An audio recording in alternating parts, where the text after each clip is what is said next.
All right, let's talk about some PlayStation for a little bit.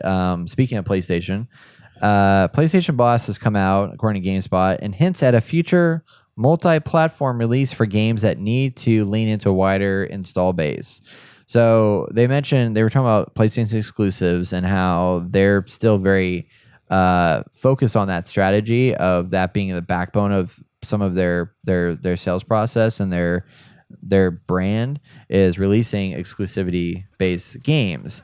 But they did announce this week that Sony has officially bought Insomniac Games, the creators of Spider-Man. So as a result, which is interesting because Insomniac had said that they're trying, I listened to an interview with them about 6 months ago, and they were like very adamant about staying private. Like they didn't want to be bought by anybody because they didn't want to be held back on anything, because they released Sunset Overdrive as an exclusive on Xbox One back in the day, and then they did this exclusive here, and they wanted to be able to do that, and they had the ability to do that. But it looks like Sony brought in enough to say, hey, here's the deal. Let's here's some money. Jump on the bandwagon and join our forces.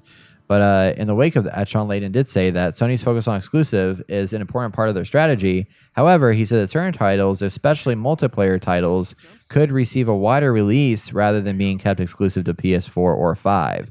And he said, I quote, "We must support the PlayStation platform. That is non-negotiable. That said, you will see in the future some titles coming out of my collection of studios which may need to lean into wider install base."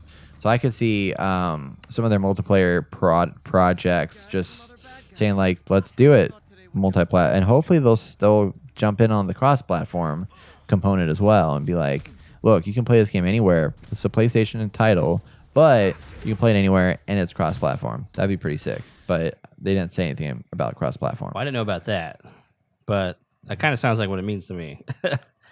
What you just said. Oh yeah, like doing it cross-platform. I think it makes sense having, like a battle royale if they want to go there. I don't know what they would do, but yeah, that kind of makes sense to have it cross-platform. Make a lot more money that way, obviously, but also having them join the ranks of the PlayStation crews is also key, because given that PlayStation kind of gave them, I don't say a blank check, but they gave them the ability to do what they want and needed to do to make an amazing game, while also helping them out along the way. It can only get better from here, I feel like. I hope so. Yeah. PlayStation seems to be one of the companies that really drive hard that we need to make a good story, we need to have good gameplay, all around solid game, and not lack on anything like we've seen with other people. Except for Days Gone. Others, yeah. We forgot about that because who cares about that? Nobody cares about that. Yep. Everybody's giving up on that game.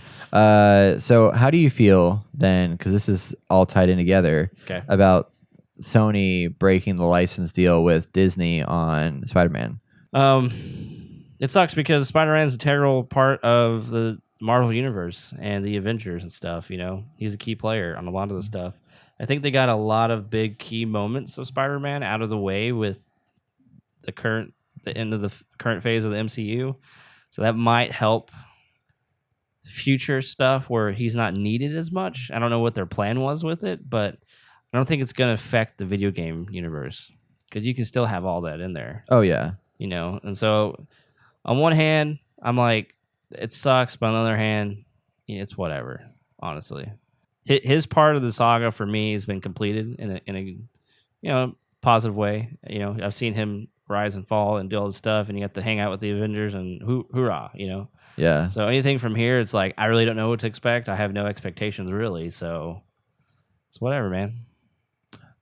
It's just two giant companies battling out, and so screw them, I guess. Apparently, what happened was Sony wanted $10 billion for Spider-Man rights, and Disney won't pay it.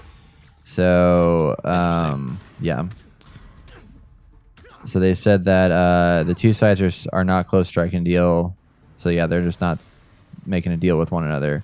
So Disney, despite all the money that they made from Peter Parker, isn't interested in paying the price. So hopefully they come to some kind of conclusion down the line and change their mind. Because I don't know, I haven't seen Far From Home yet, so I don't know where that ended. But I felt like it's, from what I heard, like they're pretty knee deep in Spider-Man in the universe. Yeah. And if he's not gonna be in the universe anymore, that's just gonna suck. gonna be weird. Yeah. But I mean, the last movie that they did, the animated film was really good, which was all Sony. That was 100% Sony content, so that was pretty cool to see. But yeah, I mean, I wish they would come to terms and agreement and just be like, yeah, you can have Spider-Man, and we'll have Spider-Man, and we'll all be one big happy family. Because Disney's just taking over everything. Yeah. But and so I want Sony to have it, but at the same time, I also want Spider-Man and MCU. Yeah, I don't know why Sony wants to buy out a Spider-Man. I mean, they just do like a copyright thing or a license for him. Yeah, I mean, they can. Yeah, they're not looking for a buyout. They're just looking to license him. Yes, and Sony wants more money than Disney's willing to pay. I gotcha. And Disney wants they just want all the money. All the monies. Yeah. I mean, I don't know I don't know what the standards are for stuff of that nature. That's a lot of fucking money, honestly. But oh yeah. I don't know. I think Sony has the ability to create. I mean, now with the Spider-Verse, they can do all sorts of stuff with different timelines, and they can continue on with this look if they wanted to. I think it's great for the Spider-Man movie series. Unlike you don't have to do live action; just leave the live action to Marvel. I don't know. I just think it all works out. But again, we're dealing with billions of dollars. So what do I know? Billions, all the billions. All right.